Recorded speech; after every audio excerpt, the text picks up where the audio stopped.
You may have noticed from the title of this live, Iran attacks Tel Aviv in response to the Israeli escalation. I just wanted to kind of touch base with some of you guys about the fact that Iran has just, or 2 hours ago, has just fired nearly 200 ballistic missiles at Tel Aviv. No casualties as yet reported, no massive damage. So in many regards, this kind of attack feels very, very sort of similar to the one that happened a couple of months ago, a sort of symbolic almost firing of missiles. But Iran has fired, well, they say dozens, I mean, nearly 200 ballistic missiles at military and security targets in Israel. Now, in terms of the rights and wrongs, hi Stuart, I hope you're well, mate. What's troubling me with all of this, and I don't know if it's troubling anyone else here, and it's why I've kind of baked it into the title. The White House has already made a statement saying Iran's escalation, hi there, sound cracking, is it? Oh, hang on one second, just one sec.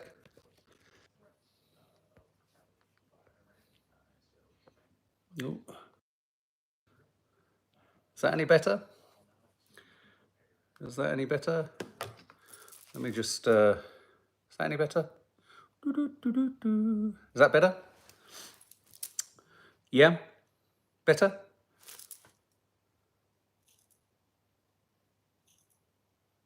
Is that better? Is that better? Yes, that's better. Yes, so the White House have announced that Iran have essentially escalated. And obviously, no one wants there to be an attack on Tel Aviv. No one wanted there to be an attack on October the 7th. No one wants there to have been an occupation or the countless attacks on the Palestinians in the West Bank, in Gaza, the attacks that have happened over the years in the south of Lebanon. You know, no one wants any attacks. We want all attacks not to happen. But having watched, surely you guys, I hope you guys have been following the news, watching the way in which, from the moment, really, of the pages being ignited in Lebanon, we've literally watched Netanyahu manage to achieve and accomplish, yeah, I've just put the Pentagon on pause. I don't know whether that was what was crackling. Is that, make it crackling again? Netanyahu has achieved everything he's wanted. He wanted to engage with as many different hostile entities in order to draw Iran into the fight, force Iran's hand into doing something, and all that we keep hearing from all of the mainstream media in the West and in America, and, you know, Starmer phoning up and saying, this is appalling, this escalation by Iran. No one is talking about the fact that Netanyahu has been truly provocative from the get-go. This is all working. The narrative turnaround, the enormous kind of juggernaut that's being turned in this three-point turn towards, despite Israel not listening to any of the de-escalatory words that weren't really being suggested by America, but instead in receiving $8.7 billion worth of arms, they've gone harder, they've gone further, they've provoked, they've prodded. And in fact, Iran has responded and said that their response today was for them a legitimate response that they didn't do originally for the killing or the taking out of the Hamas guy in Tehran. And the reason they said they didn't respond originally was because they had a guarantee. They were guaranteed by America that Netanyahu would sign up to the ceasefire. They guaranteed that Netanyahu would sign up to the ceasefire. And he didn't, and he had no intention to. So, you know, it just sticks in the craw to listen to the media and Starmer and Biden and the Pentagon and everyone talking about how only Iran has escalated. There is escalatory behavior on both sides. This isn't about one side being better or worse than the other. But what this is about is the pretense and the absolute farce that Israel is somehow operating in a worthier fashion.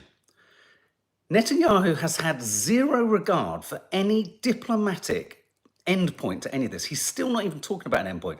What this moment, and again, although it sounds dramatic, the fact that no one's actually died, the fact that virtually nothing's hit, the fact that America, the Pentagon and the White House are jumping up and down with joy trying to humiliate Iran. They're trying to prod Iran again by saying this was a failure. This was a failure. So what they're doing is they're prodding. America and Israel will not be happy until Iran is drawn into a direct confrontation. Iran has now said that this latest volley of missiles is done. They've drawn a line in the sand. This is for the Hezbollah murder and everything else. This is for the invasion of Lebanon, the invasion of another sovereign nation. This is for the continued subjugation and genocidal policies in Gaza and illegal occupation and settlers in the West Bank. None of that stuff seems to matter. None of that stuff seems to come up. None of that stuff gets any information. It's interesting, isn't it? How? When all of the missiles go into Beirut, they're not reported in the same way as this attack on Tel Aviv. There's no equivalence drawn. The mainstream media and the American government and the British government simply are operating or trying to get us all to operate on the premise that there is a goodie and a baddie. And there is good and bad on both sides and in both equations. Just as there are many Israelis and many Jewish people in the world who believe that Israel's foreign policy is taking the entire Middle East to hell, and just as there are many, many Muslims and people in the Islamic states that believe that Iran is a repressive and horrendous regime, you can have these contrary thoughts. But what I can't stand, it's not even the actions individually of each country, though I would say that Israel's actions are remarkably unpunished. They're going remarkably unpunished by the West. There is no restraint being enacted on them whatsoever. But what I find unpalatable is the barefacedness, the shamefaced, the absolute transparency with which the White House, Starmer, and everyone only points the finger in one direction. It can't carry on like this. If they carry on pointing in one direction and saying the only escalatory element is resistance there, or an attack there, or this population that is doing something, let's not start to unpack the origin story for October the 7th. Because October the 7th, though everyone in the world would want to have you think, or every Israeli government official and American government official would want you to have you think it all just started there, October the 7th was an entirely reprehensible and regrettable continuation of a constant multi-year occupation. It doesn't suit the narrative in order to be able to go all out bellicose like Netanyahu and go, everyone's doing this to us. We're fighting on so many fronts. So the only reason I just wanted to go live was we talked about the last attack. Iran has done this. It's, the thing that gets me is it's pathetic the way all these countries fire off all these missiles with all the danger that comes with that, with all the cost that comes with that. And it has to be done in order to not lose face. The fact that Iran has to not lose face is ludicrous. But the fact that Israel is not being asked to stop any of its escalatory actions is shocking. And so then to have all of the mainstream media, all of the press, telling all of the Western population, talk about propaganda. We like to think that we live in a democracy. We are being spoon-fed a totally one-sided, jaundiced, tilted narrative. Israel escalated this. Israel provoked this. Ceasefire after ceasefire after ceasefire have been placed on the table. Netanyahu's own negotiators have said that Netanyahu is the single most destructive obstruction to peace.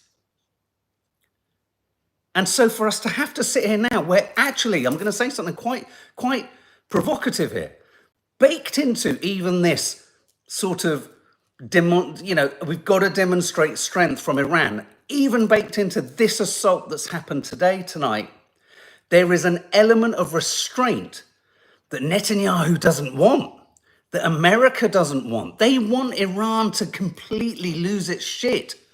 Because they need them. They need to trip Iran into making a mistake. And unfortunately, this is now the end of this assault. And unfortunately now, what's going to happen? because Netanyahu is a warmongering, bellicose psychopath, he's going to provoke the next move. But of course, what is he going to use? What's the word we're going to use? What's the phrase we're going to use, guys, when he does whatever Israel does next?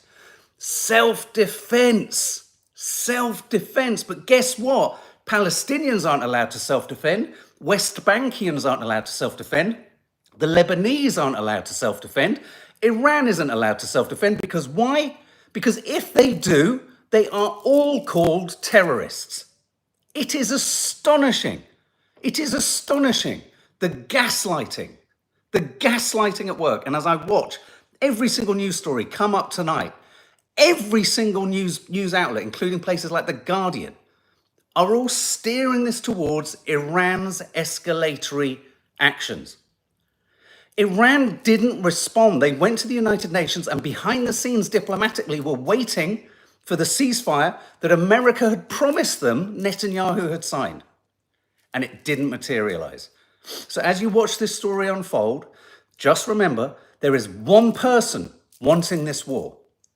There was one person wanting to draw Iran and all of these other organizations and military groups and terrorist groups. There's one person wanting to draw them all into further conflict, and it's Netanyahu. Let's not forget, he funded Hamas. Netanyahu funded Hamas. It suits Netanyahu, doesn't suit all Israelis, of course. Doesn't listen to an Israeli woman in Tel Aviv. The trauma of hearing these rockets flying in, it's outrageous.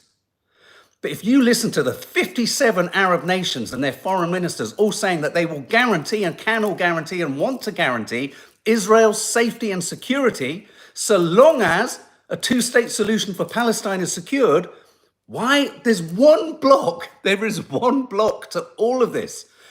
The suggestion and promise of a two-state solution. Hezbollah, the Houthis, Iran, they have all said, ceasefire in Gaza, we will stop fighting. They've all said it. It sits with Netanyahu. So don't believe it when the press now says that this has been escalated by Tehran.